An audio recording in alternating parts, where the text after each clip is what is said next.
est-ce qu'il y a des paroles contradictoires dans le Coran? Il y a les versets qui se contredisent ou pas dans le Coran? Moi, je peux dire que ça peut se trouver, parce que même dans le Coran, c'est écrit... Non, mais tu racontes quoi? Alors, non, écoute-moi, je vais essayer donc, finir. vous nous dites que le Coran, on peut avoir des doutes sur le Coran, donc ce n'est pas un livre saint. C'est que je vous dis que c'est écrit même dans le Coran que parmi les musulmans, il y a des gens qui prennent leurs mains. Non, monsieur King, monsieur King, je ne parle pas du fait que le Coran dise. Non, c'est de ça, moi, je vous parle. Vous venez de nous dire que dans le Coran, tout n'est pas la vérité. Non, ce n'est pas ce que j'ai dit. Alors, qu'est-ce que vous avez dit? Alors, vous croyez donc à tout ce qu'il y a dans le Coran? Je crois à tous les versets du Coran. D'accord, donc pour vous, dans les versets, excusez-moi, avant, l'authentique Coran, c'était même pas, il n'y avait même pas des accents, il n'y a pas de signes de trucs, il n'y en avait pas, au fait. Non, mais il troll. Mais c'est des gens qui ont écrit tout ça, ils ont utilisé leurs mains, ils ont fait des manipulations dans certaines parties qui vont aller dans leur sens. D'accord. Que eux-mêmes, Dieu les a parlé dans le Coran, que eux qui font ça, en fait, il les a condamnés grave. C'est parce que vous ne savez pas, en fait.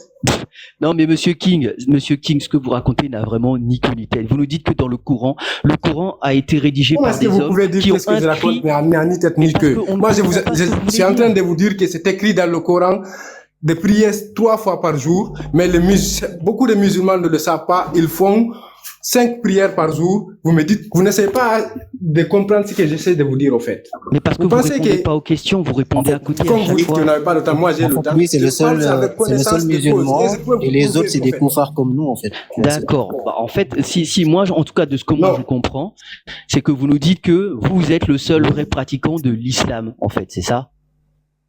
Non, ce n'est pas ce que j'ai dit. Ah, ok. Ce que j'essaie de vous dire,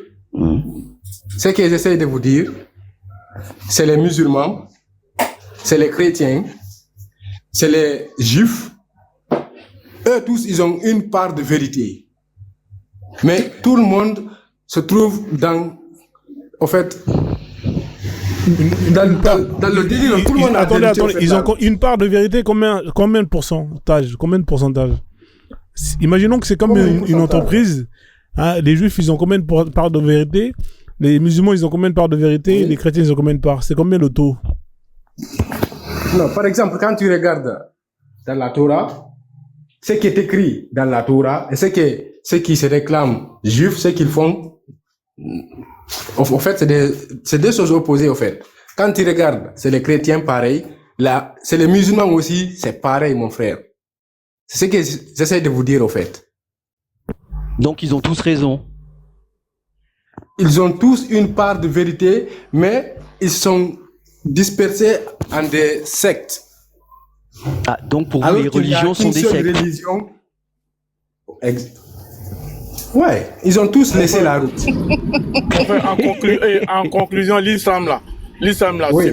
c'est pas, ça vient pas de Dieu, ça vient pas du Créateur, c'est du mensonge. Si toi-même tu doutes là, toi-même tu comprends même pas ce qui est dans ton livre. Que c'est un secte, tu vois. Mais c'est clair. Il vient de nous avouer qu'il a. Je suis d'accord avec ce que tu dis là, dans le sens, dans le sens que les humains, les hommes ils ont fait tout ça avec leur, ils ont suivi leur. Comment je vais expliquer ça? Alors, moi, je comprends pas, monsieur King. Donc là, vous nous avouez que l'islam est une secte. Vous avouez que ça a été bien écrit par des hommes. Et vous nous dites en même temps que vous croyez dans le Coran. Mais est-ce que ça vous paraît logique ce que vous nous dites? Vous comprenez quoi, mon frère? Mais vous comprenez quoi? Mais attendez, je viens de vous dire. Vous venez de nous dire que l'islam est une secte. Ils ont tous une part de vérité, chacun d'entre eux. Mais eux tous, ils ne font pas ce qui est rapporté dans les versets, au fait.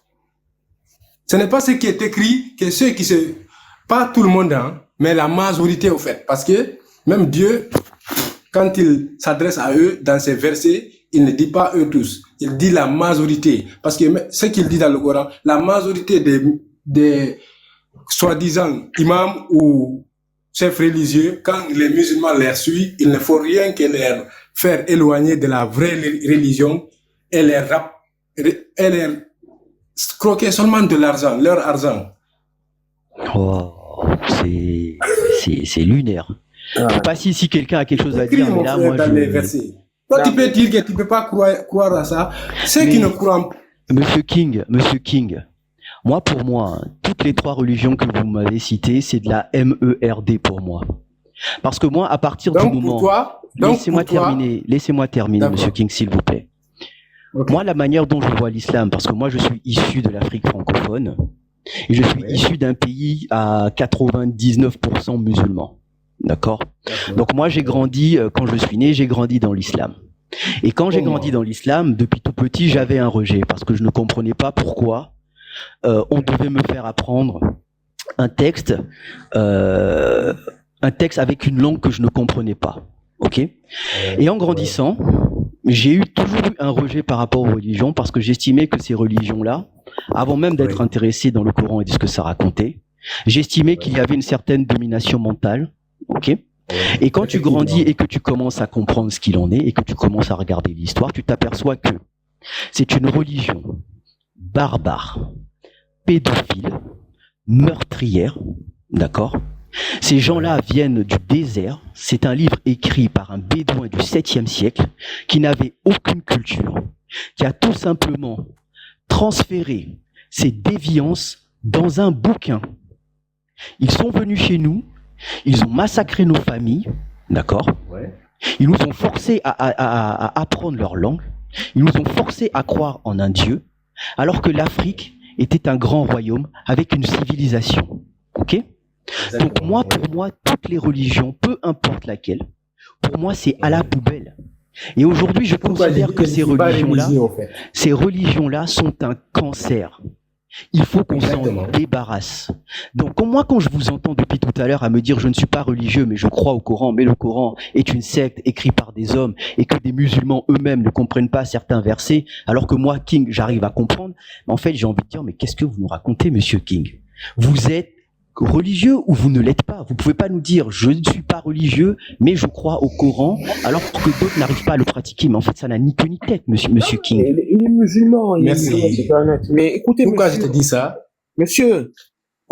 Croyez-vous réellement que des vauriens, j'ai pas envie de dire comme vous, mais méritent plus d'aller au paradis que les 1,5 milliard de Chinois là qui ont créé cette plateforme-là, TikTok, là, pour que vous puissiez vanter les soi-disant mérites de votre religion?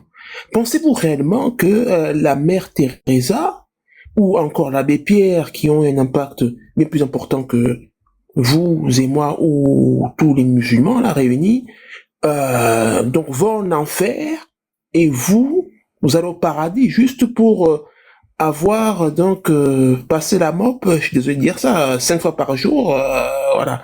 Donc ça n'a absolument aucun sens ce que vous dites là. Vous êtes musulman, voilà, vous croyez, vous êtes musulman, c'est tout. Arrêtez de dire aux bêtises là, vous êtes musulman et assumez-le et comprenez que voilà, que en tout cas à la différence de vous, moi je sais pourquoi je ne serai jamais musulman.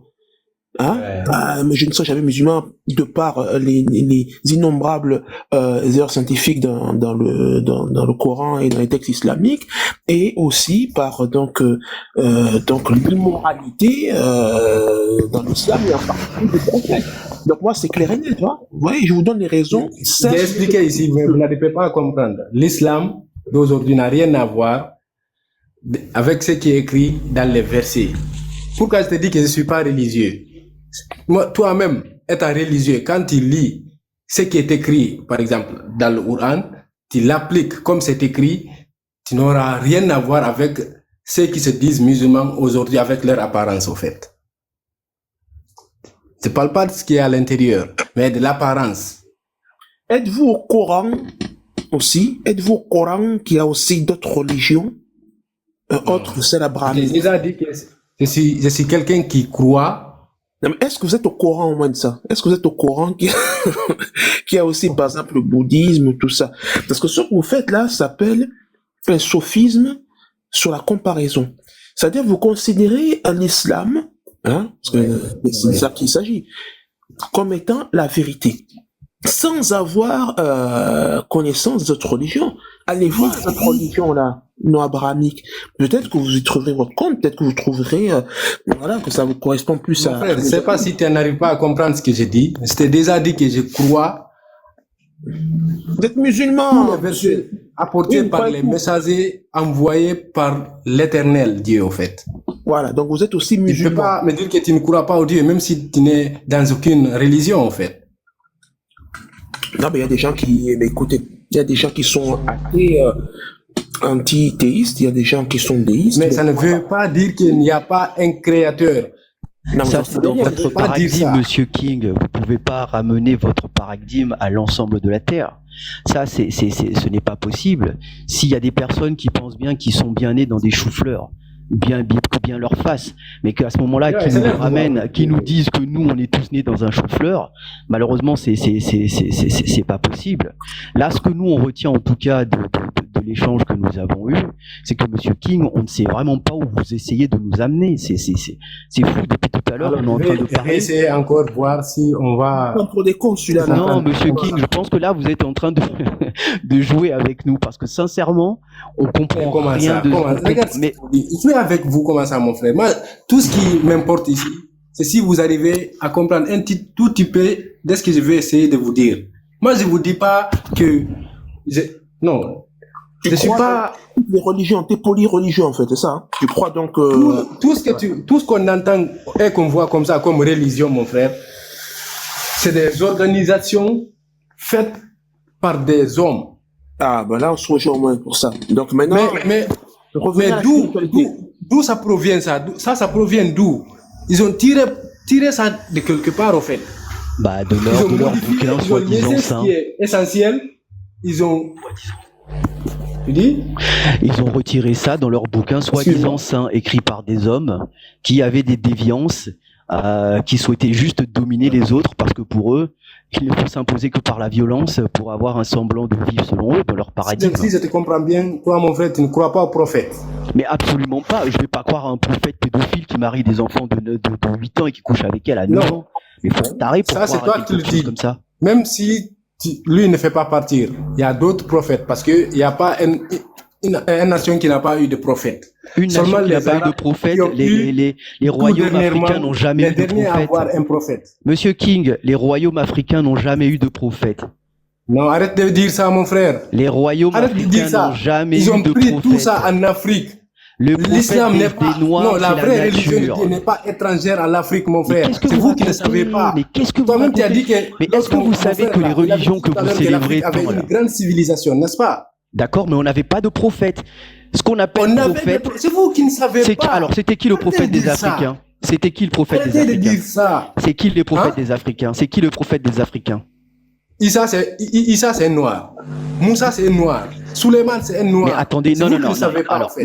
Monsieur King, je vous dis que avant les religions abrahamiques, d'accord, le peuple noir Oui. n'avait pas de prophète. Et vous me dites que si... Abraham, c'est un quoi? Alors, c'est un quoi? alors Ibrahim. Abraham, il était né au temps de la création quand le continent n'était peuplé que de négros africains. Il y avait Abraham.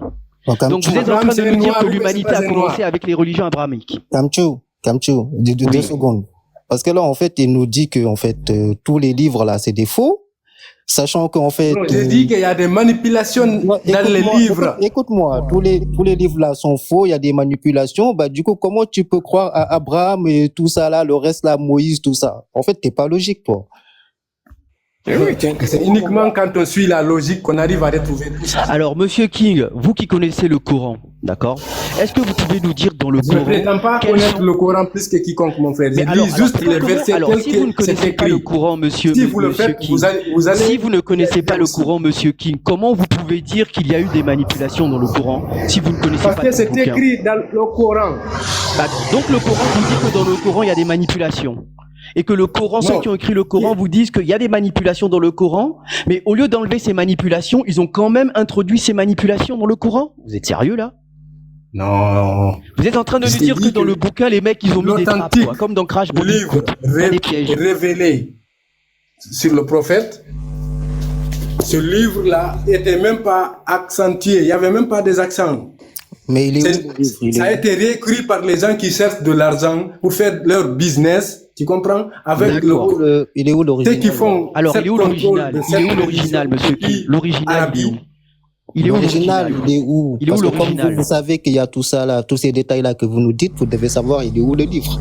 Il est où le livre original? Le Coran originel, il est où? Le Coran originel. Oui, il est où? Ils ont été tout faits disparus selon ce qu'ils disent. Mais du coup, vous, comment vous avez eu connaissance de ce livre-là? Du coup, vu que ça a disparu. Comme l'autre frère dit tout à l'heure, moi je suis né dans cette religion. J'ai étudié Vous ne depuis mon répondez pas à enfance. ma question, elle était simple, vu que le livre... Alors, repose ta question, s'il te plaît. Voilà, le livre, il a disparu, donc comment vous avez pu avoir conscience, en fait, connaissance de l'existence de ce livre? Voilà, je vais essayer de t'expliquer alors. Ce livre que tu vois là, les versets révélés s'y trouvent. Mais avec ces mêmes versets, ils ont pris, tu comprends? Ils ont pris les versets, ils les ont manipulés selon leur sens au fait. Oui, on a compris ça, monsieur King. Pour essayer de contrôler pour essayer de contrôler les Ça âmes au suffit, fait. monsieur. Vous avez aucune preuve, monsieur, ok? Là, vous tenez Ah, bien un sûr. discours qui n'a absolument Alors, aucun écoute-moi. sens. Il faut aller dans la sourate Hud. Non, mais monsieur verset, King, ça- Boy vous, a 114. Boy vous a posé une question. Vous nous dites là, Oui. aujourd'hui, que le Coran actuel est un faux. D'accord? Donc, monsieur Boy As vous demande... Non, moi je ne le dis pas totalement fausse. Non. Mais alors, il est Attention. totalement faux ou il est C'est totalement... vous qui n'arrivez pas à distinguer du faux et du vrai. D'accord. Donc, si vous n'arrivez pas à distinguer le faux et le vrai, comment vous pouvez nous tenir un discours nous disant que dans ce bouquin, il y J'ai a dit, du c'est faux et vous du qui n'arrivez pas à le distinguer. Je n'ai pas Alors, parlé de moi. comment vous arrivez à le distinguer? Apprenez-nous à le distinguer. Par exemple, nous ici, là où nous sommes, on est dans ce combat-là. Vous le saviez ou pas, même chez nous ici, on est en train de prévenir des imams, les envoyer des questions, mais ils n'arrivent pas à nous répondre parce que tout simplement, on a dit qu'on ne croit pas au hadith. Tout ce qui est rapporté dans le Coran, ils n'ont qu'à nous répondre ce qui s'y trouve dans le Coran. Mais ils n'arrivent pas. Par exemple, on les a dit, nous, on ne croit plus pour prier les 5 prières parce que c'est pas écrit dans le Coran.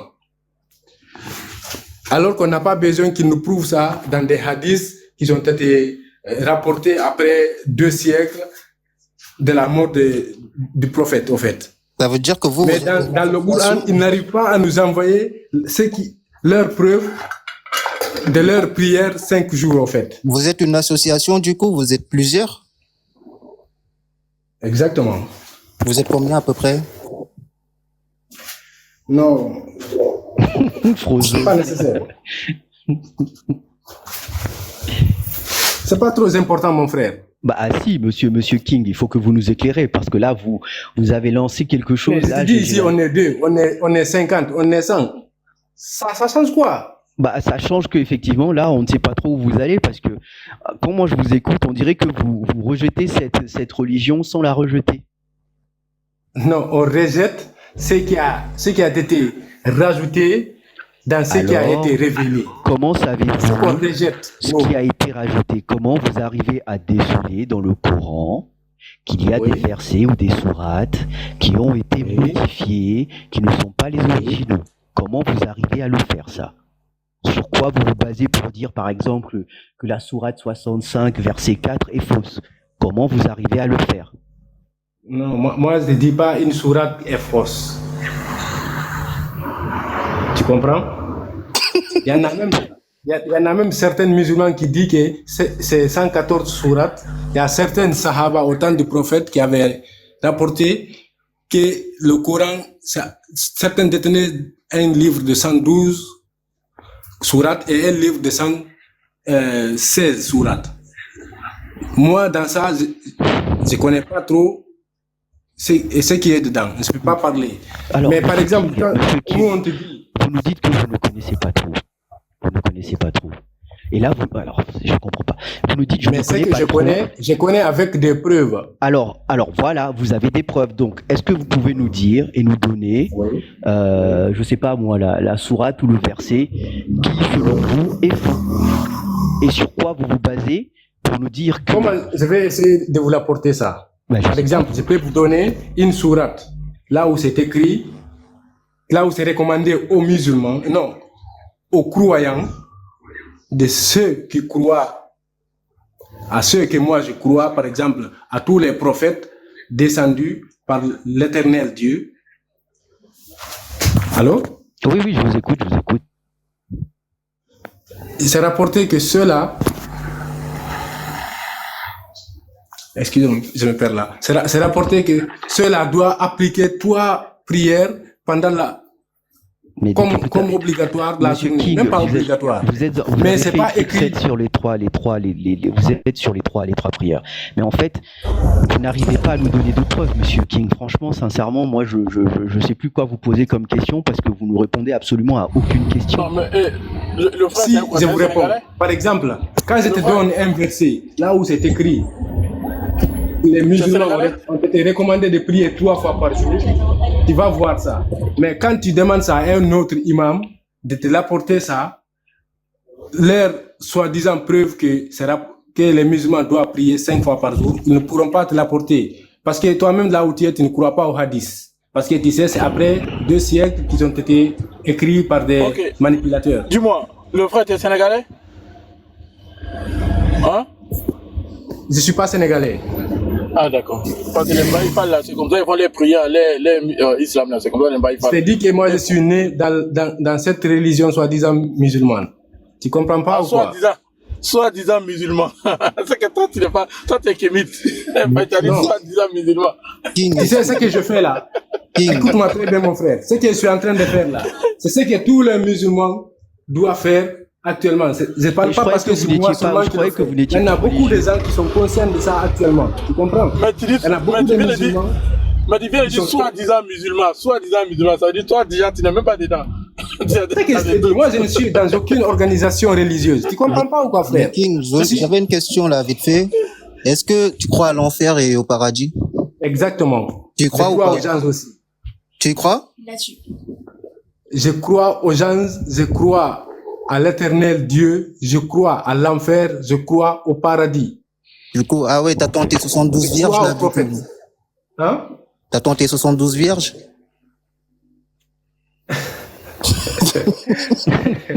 Il y en a beaucoup de trucs qui ont été rapportés. Je te dis que moi, je ne crois pas. Tout ce que je crois, c'est les versets authentiques. Mais c'est quoi les versets authentiques, monsieur King? C'est les versets rapportés par les prophètes. Parce que lesquels?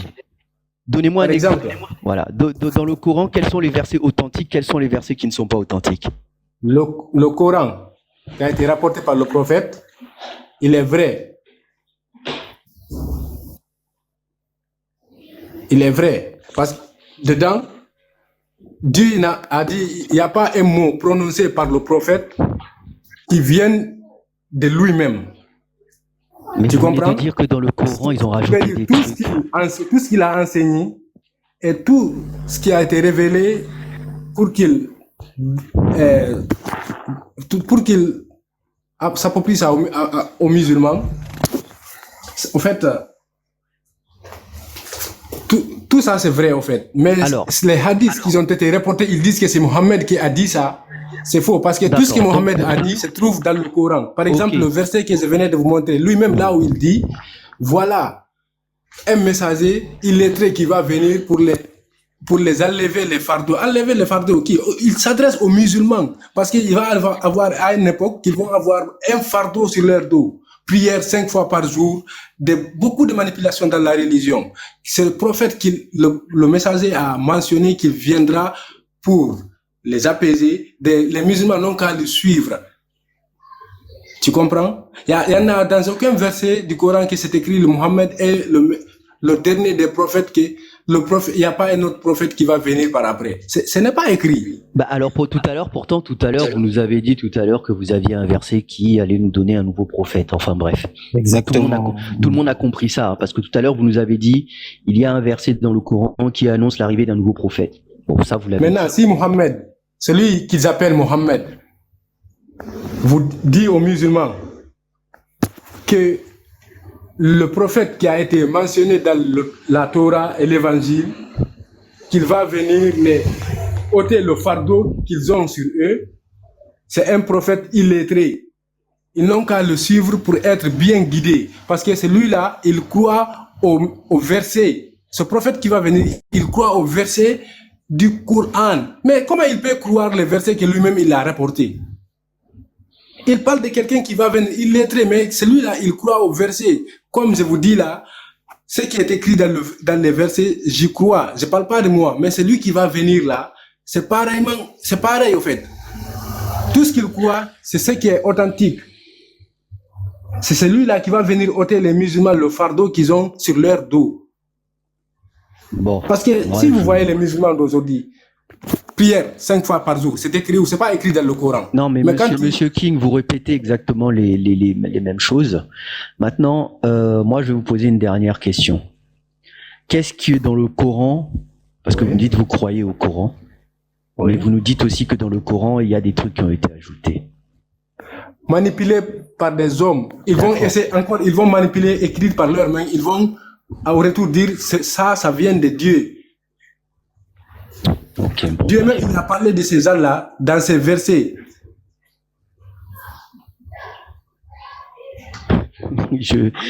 Bon, Frozone, les gars, je sais pas pour vous, mais moi là, Mais tu sais très bien dans ce que je suis en train de vous dire. Non, pas du tout. Pour avoir une autre personne qui va dire ça va prendre du temps, mon frère. Les gars, Mais que ce soit musulman ou non musulman, prenez le Coran, lisez-le. Mais ne vous inquiétez pas, on le lit. Hein. On ne trouve qu'il n'y a que de la barbarie. Il n'y a que ne le lisez pas par l'intention de critiquer. J'ai pris mon Doliprane, il fait effet depuis tout à l'heure. Parce que je vous ai laissé.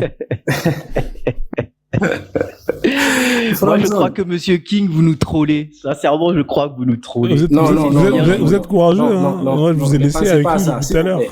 Voilà, je ne suis pas dans ça. Ouais, moi je crois que vous trollez. Vous avez tellement trollé que en fait il est parti. Moi je pense qu'il troll pas, tu vois. Il y a des gens comme ça, tu vois, ils sont comme ça. Non, mais moi je peux pas croire qu'on puisse tenir de tels discours. Alors écoutez-moi, si vous demandez, il est comme ça, il est vraiment dans son rôle, tu vois.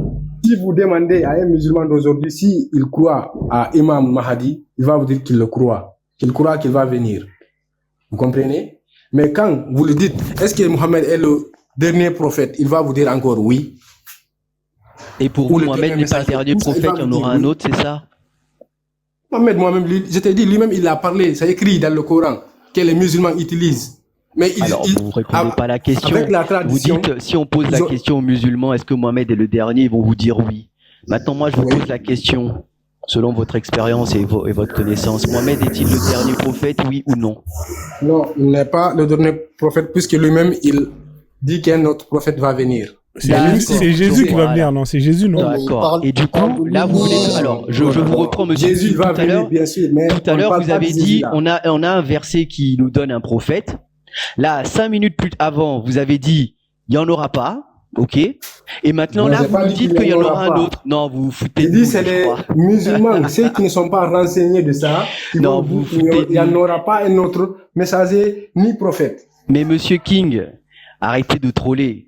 Parce que là, vous vous êtes tout seul tué. Tout à l'heure, vous nous avez dit, j'ai un verset qui annonce un nouveau prophète. 10 minutes auparavant, vous avez dit, il n'y en aura pas d'autres. Et là, je vous assure, même quand je vous relis le texte, si vous faites beaucoup attention, vous allez comprendre ce que le verset essaye de dire. Mais c'est vous qui n'arrivez pas à le faire, au fait. Non, même si c'est pas maintenant là. Après, je crois que le Coran, il a trop tourné la tête, hein. C'est pas la peine comme tu vois. Il n'y a plus rien à faire, c'est fini, là. Alors, il nous a donné 3 versions différentes, monsieur. Alors, s'il vous plaît, si vous ne savez pas comment interpréter cet écrit, même en français, là, ce qui concerne le Coran, ne rentrez pas à la profondeur de dire, par exemple, de nier toute l'existence du Coran. Vous n'en savez pas. Ah bon, vous inquiétez pas, monsieur King. Nous, on peut effectivement dire ce qu'on pense de ce bouquin-là. Parce que quand un bouquin comme ça, une religion autorise l'esclavage des hommes noirs, je pense qu'il faut pas avoir 50 ans d'expérience pour comprendre que c'est de la MERD, quoi.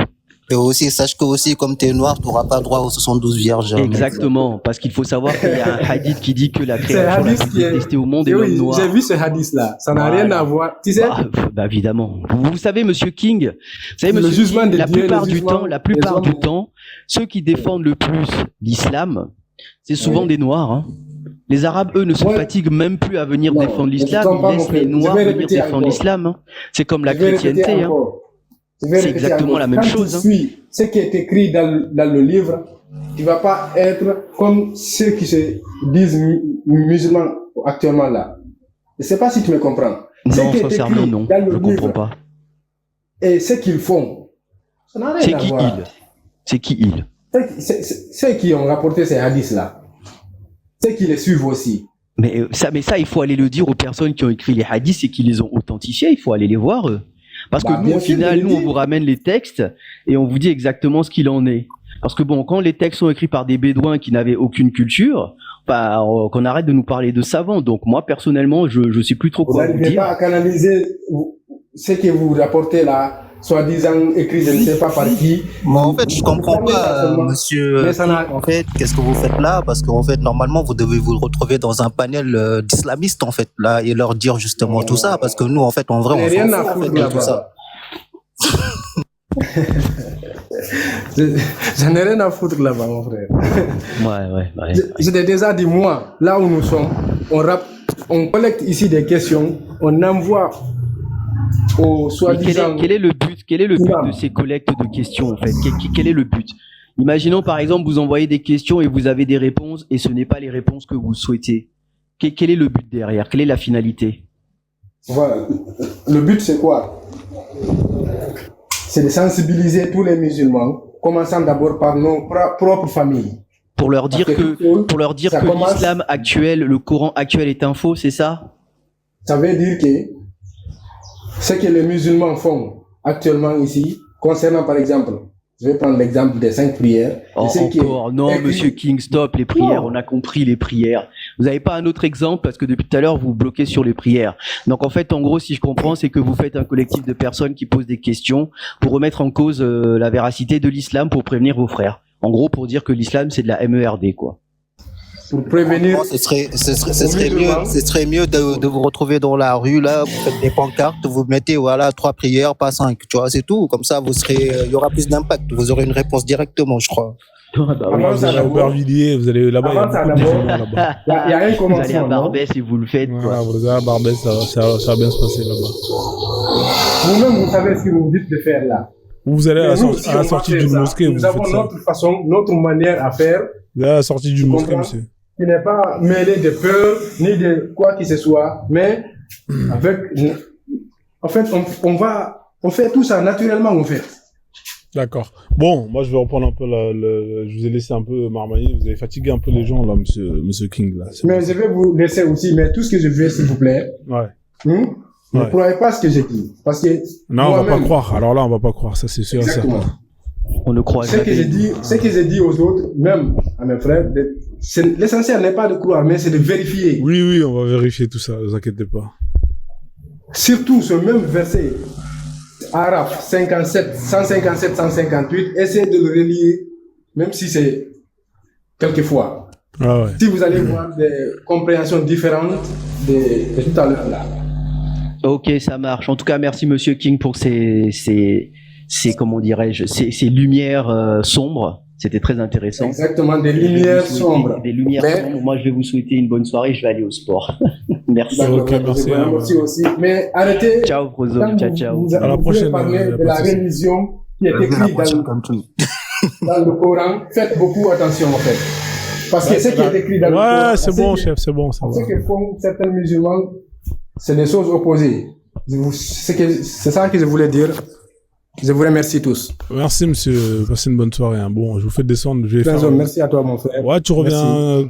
J'hésite à dire quand tu veux, hein. Mais bon, tu reviens quand tu veux quand même. Hein. T'es bien. T'as pas hésité, mon frère. Je viendrai pas dans ton panel ici pour mettre n'importe quoi. Même quand il me dit de ne pas faire quoi que ce soit, je ne dépasserai pas la limite. Moi, je sais que je suis compréhensible. Et je fais pas ça pour vous berner ou autre truc. Je veux juste que vous vérifiez. Pas croire sans vérification. D'accord. Je vous remercie. Merci. Ciao. Ciao. Ok, ciao. Bon courage à toi. Bon, moi, je descends. Ouais, descends bien. Merci à toi. Je vais continuer en solo, tout seul ici. Je vais continuer mon live. Hein. J'ai un sujet là que je vais développer. Comme ça, ceux qui veulent écouter, ils restent. Hein. C'est sur l'esclavage sexuel. Hein. Oui, moi ça me gêne pas, moi ici là, je vais écouter, je fais rien. Ouais. Alors, voilà. Alors c'est sur l'esclavage sexuel, hein, notamment en islam, hein, vous savez l'islam. En tout cas, partagez le live. Merci pour les partages de TikTok vigilant. Voilà, comme ça va redonner un nouvel élan au live. Hein. La famille, on tapote, s'il vous plaît, ceux qui veulent encore que je continue. Alors j'avais dans un premier temps développé le sujet sur le djihad, hein, je pense que ceux qui ont été là au début ont pu voir, hein. Là je vais vous parler de l'esclavage sexuel, hein, dans l'islam. Alors voilà, alors l'islam permet-il, hein, l'esclavage sexuel? Alors pour répondre à la question comme celle-ci, il nous faut agir comme les musulmans ont agi, hein, c'est-à-dire qu'il faut interroger les hadiths et voir, hein, comment le prophète Mohammed justement agissait, hein, notamment face à ces questions-là. Alors vous avez le cas de Safia. Safia c'est une femme, hein, c'est une juive. Safia c'est une juive, hein, de la tribu des Banu Qurayda, qui c'est les victimes, hein, de l'islam, hein, du prophète et de toute sa clique de voyous. Hein. Dans un premier temps, ils ont été dégagés, hein, de là où ils étaient, hein, de la Mecque, hein, pour être chassés dans une autre localité à Kaybar, voilà, Kaybar. Et mais malgré ça, ça n'a pas suffi. Hein, c'est-à-dire que le prophète, quand il a fait la misère aux deux autres tribus, hein, il est parti les chercher là-bas parce que cette tribu-là avait de l'oseille. Hein, donc Safia, c'est la femme du boss, hein, de la tribu des Juifs, et qui va voir sa tribu se faire massacrer par le prophète, son père, son frère, son mari, hein, qu'elle a épousé il n'y a pas si longtemps que ça. Tout ça, ils vont passer à la casserole et ils vont se faire fumer par le prophète et tous les musulmans. Et le prophète, qu'est-ce qu'il va faire? Je vais vous raconter qu'est-ce qu'il va faire. Alors, Safia, Allah promet aux musulmans un butin important. Ça, c'est la sourate 48, hein, verset 20. Voilà, donc Allah vous a promis un abondant butin que vous prendrez.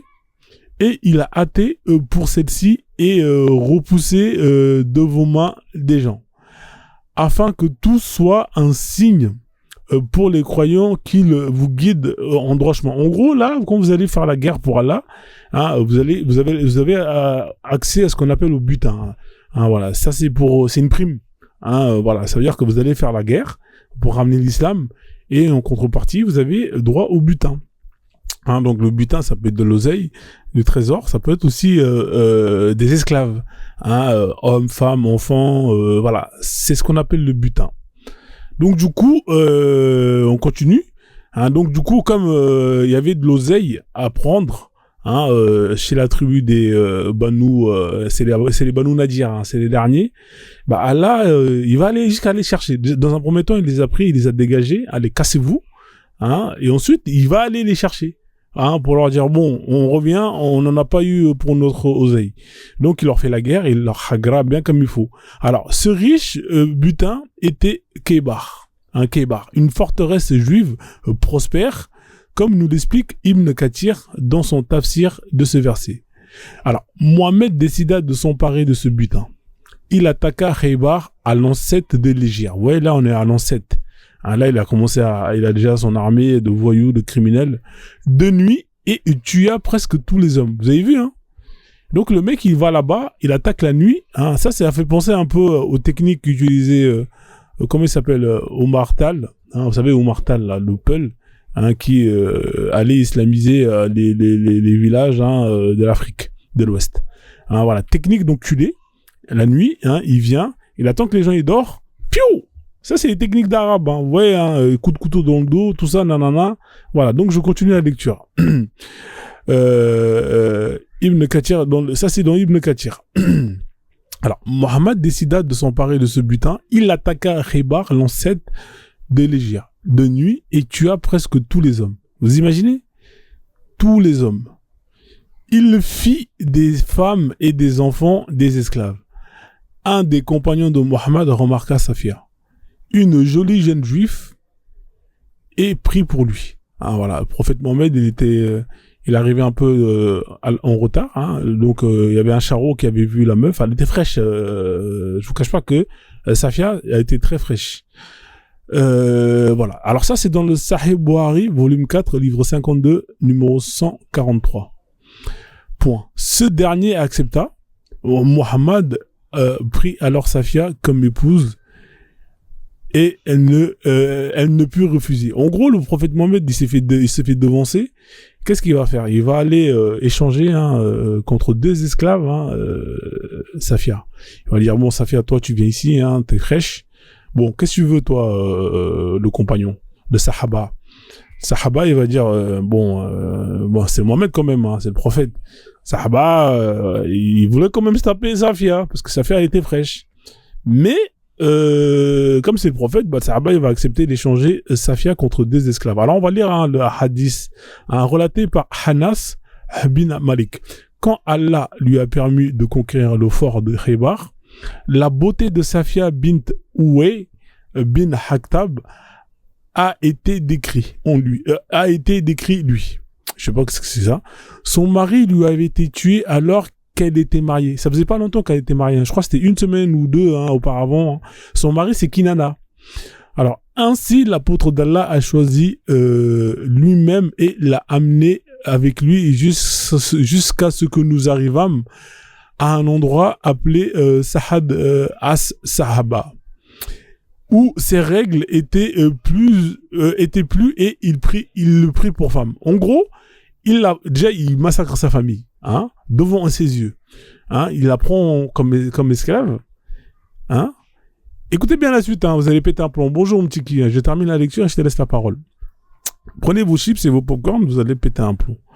C'est-à-dire que le soir même, c'est-à-dire qu'après avoir massacré son daron, son mari, son frère, toute sa tribu, les hommes, etc., avoir pris leurs femmes, les avoir réduits en esclavage, les enfants réduits en esclavage pour être vendus, après avoir dérobé ce qu'on appelle le butin, etc., il va la prendre et au calme, écoutez bien la suite, lors de la première nuit de noces, il va la marier. C'est-à-dire qu'en fait, pour lui, c'est un mariage, c'est halal. T'es venu, t'as tué son mari, t'as tué toute sa tribu, mais tu vas la marier.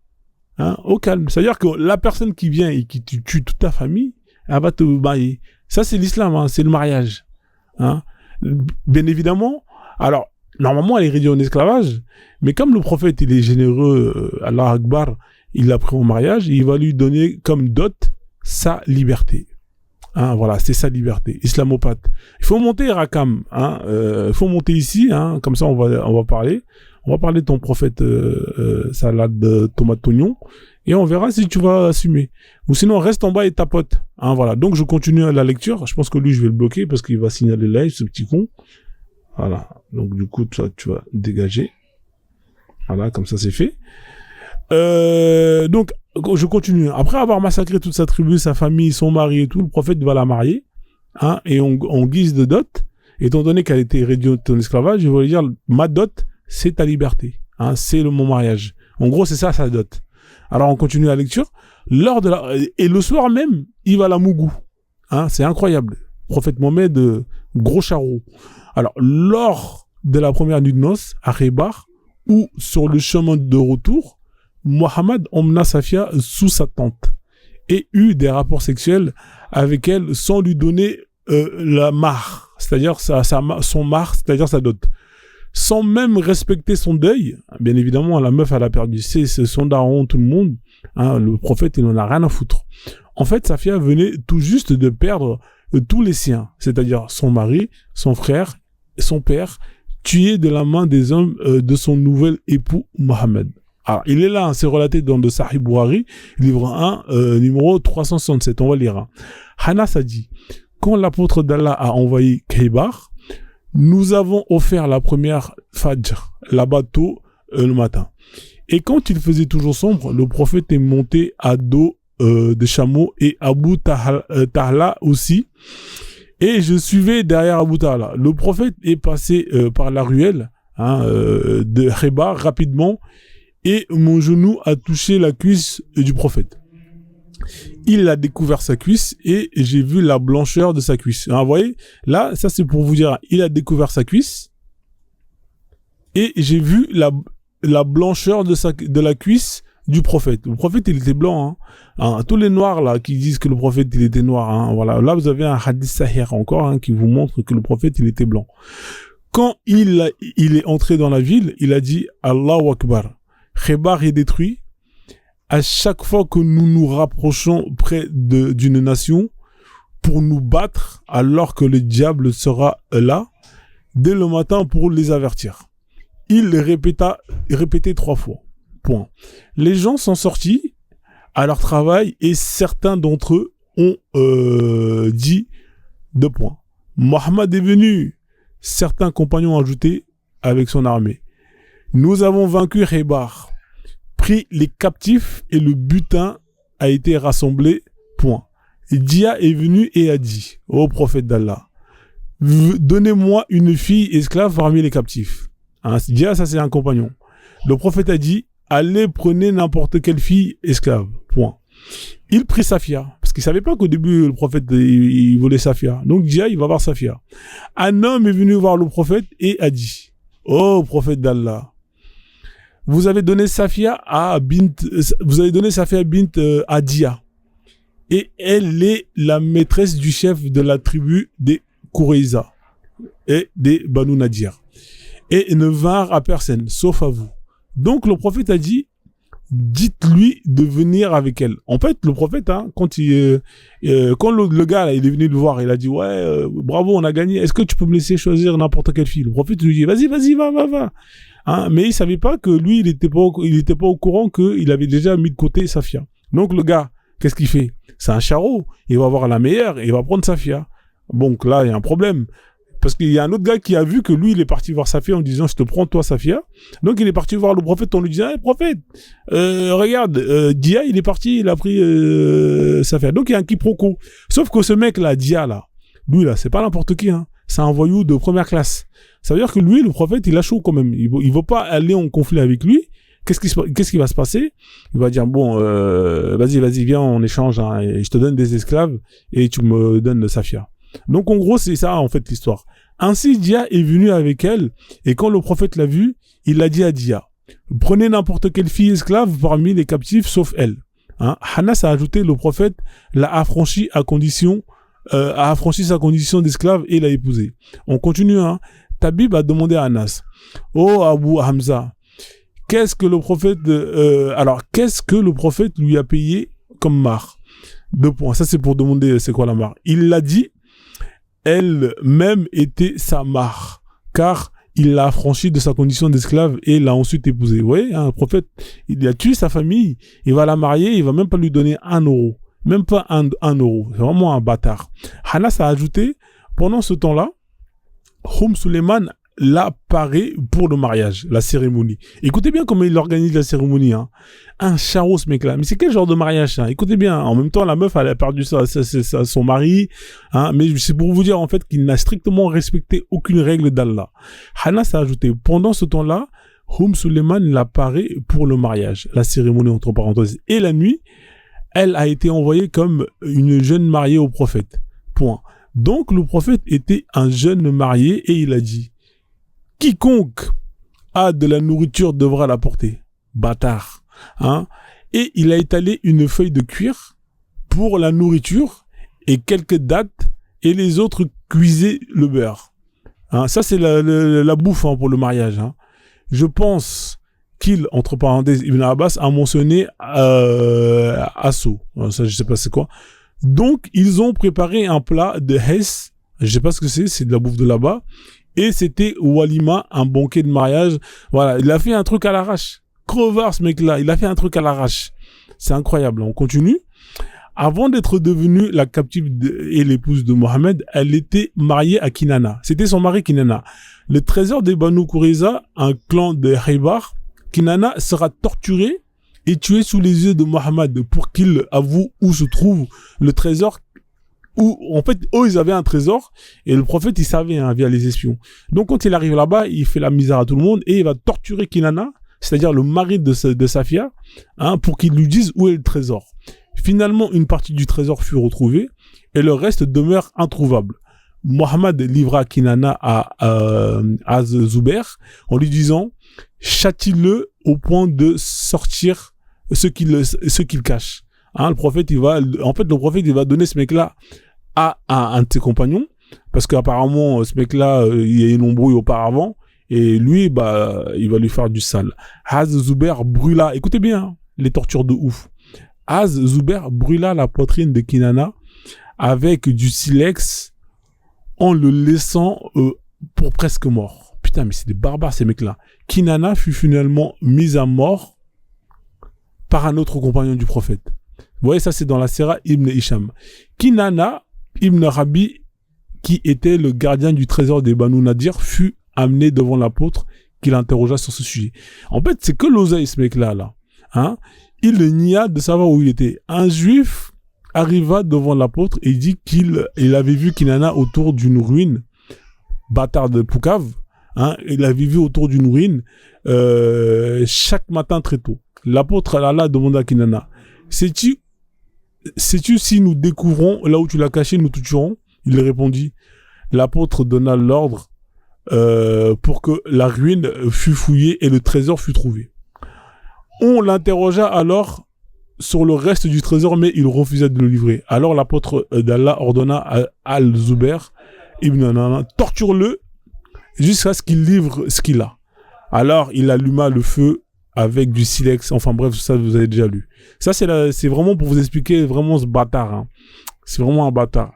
Safia dira par la suite, je ne haïssais personne autant que le messager de Dieu, il a tué mon père et mon époux. Bah bien sûr frère. Voilà, donc du coup, j'ai bientôt fini. Hein. Un soldat au nom de... ça c'est les mêmes histoires, mais il y a plusieurs hadiths. Juste, je termine. Là, ça fait partie justement du truc. C'est lu par différentes versions.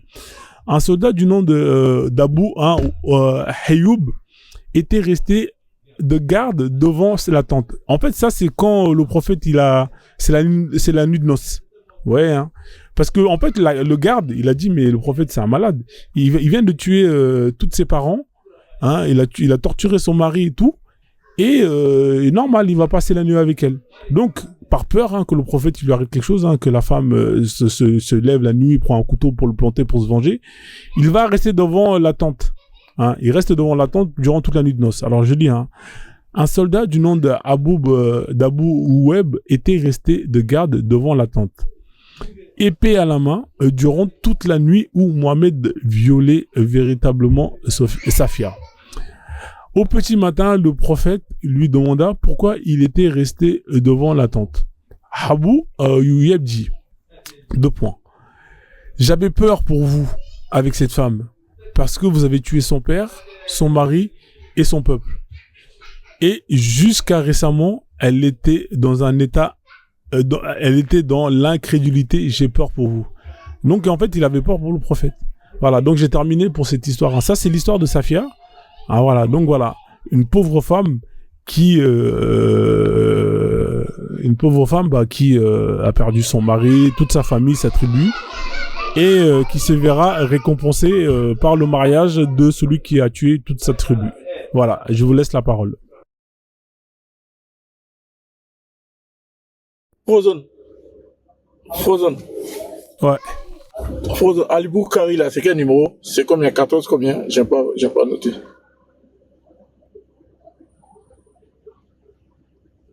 Alors, je vais te les donner, hein. Il y en a plein. Hein. Il y a le Sahih Bukhari 143. 143. Ok. Il y a le 367. Ok. Voilà. Après, t'as le... alors, ça c'est quoi ça?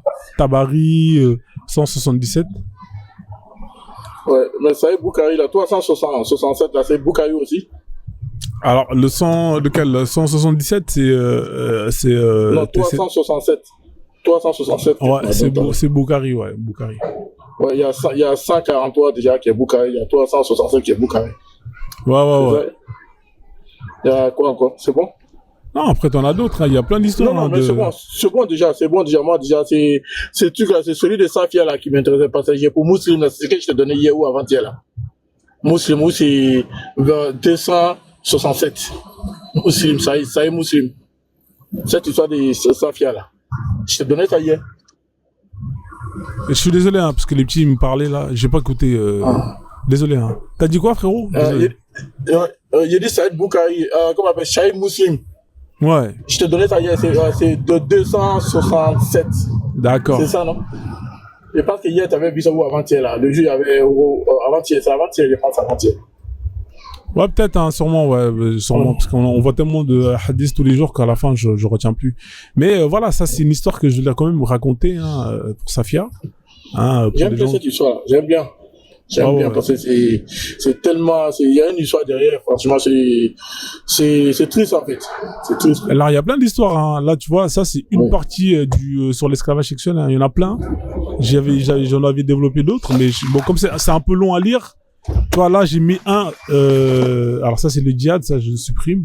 Parce que, vous voyez, nous, on fait alors, vous voyez là, Safia, ensuite, ici, le 2, c'est la bataille, la bataille Hunayn. Tu sais, c'est la fameuse sourate 4, verset 24, où t'as les Sahaba qui vont demander au prophète est-ce qu'ils peuvent mougou les esclaves, parce qu'ils connaissaient justement ces femmes-là, hein, ils connaissaient leur mari. Le prophète, il va leur dire mais qu'est-ce que vous me posez comme question, allez les niquer, tu vois. Tu vois, là, c'est la bataille Hunayn, hein, ça c'est les esclaves sexuels. Aussi, il y en a plein, tout est là, tu vois. Je ferai un live dessus tranquillement, au calme. Il y a des gens qui veulent rebondir par rapport à ça, Ponce et Monté, Umtiki.